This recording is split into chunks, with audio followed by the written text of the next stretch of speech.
As we go through this module, we're going to complete this single sheet where we capture all of the properties of a circle.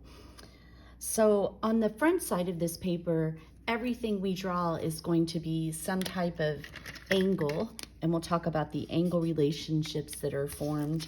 And on the back of the paper, we'll be looking at the lengths of segments. So just remember that as we fill this paper in, and it'll take us several video lessons to fill it in. We'll look at a few properties and then practice them in class. So a central angle is an angle that has its vertex at the center of the circle.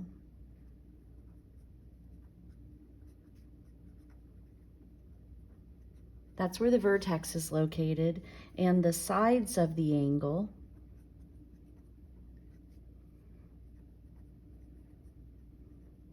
are going to each be a radius of the circle, so they're radii.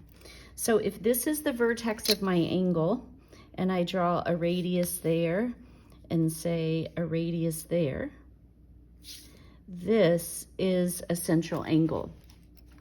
Notice that this particular angle cuts off this portion of the circle.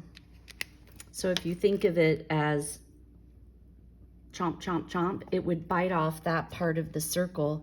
And it turns out that the measure of that angle is equal to the measure of this arc out here.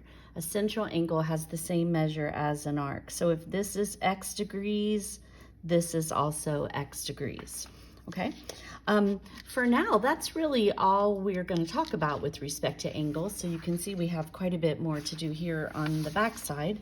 Let's go on, and I may actually come back to an inscribed angle before I'm finished.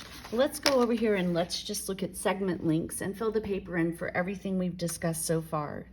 So in a circle, remember, a chord is a segment that simply connects 2 points on the circle. And when we say on the circle, we mean this infinite set of points that make this 360-degree arc.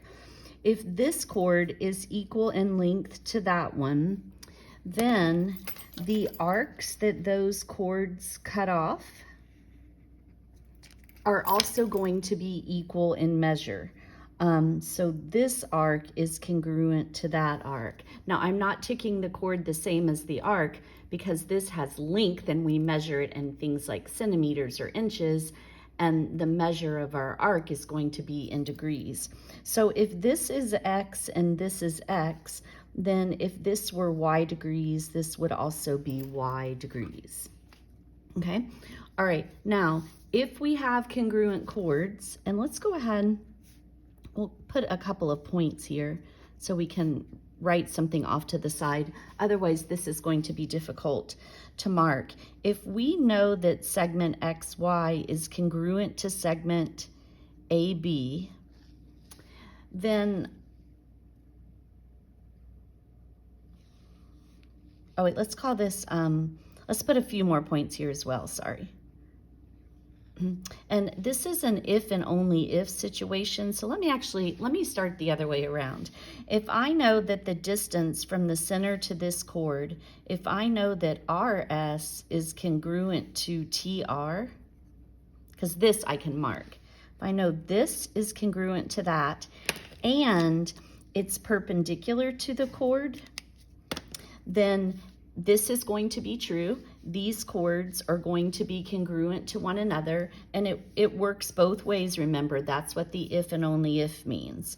So it doesn't matter which comes first, that situation is going to be true. If they're the same distance away from the center, the chords will be equal, and if the chords are equal, then they're equidistant from the center. Okay, so those are going to be congruent. If you look at this particular circle, it kind of looks similar, doesn't it? I have a segment coming from the center that is indeed perpendicular to the chord, but I don't have two chords in this problem. And if you draw a radius or a diameter, we could extend this and it would be a diameter. And if you draw it so that it's perpendicular to a chord, it always bisects the chord and cuts it into two equal parts. And this chord was intercepting this arc out here, it also is going to cut that arc into equal parts. So if this is X, this is also X, and then these would each be Y degrees and Y degrees. All right, let's go back over and let's talk about the inscribed angle, and then we should have enough to practice. So different from the central angle is an inscribed angle. So the central angle has its vertex at the center and the sides are radii. An inscribed angle has its vertex on the circle and its sides are chords.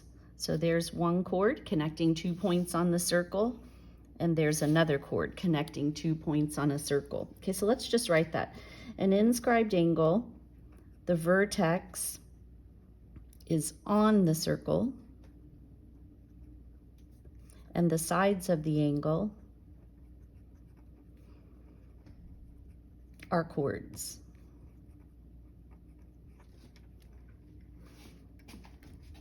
And whatever the measure of the arc happens to be that angle cuts off, so that angle chomps off this arc down here. If this were X degrees, unlike the central angle where they're equal to each other, you can see this looks smaller. This is the measure of the arc divided by 2. That's the relationship with the inscribed angle. All right, we'll practice all of these properties before we fill in more.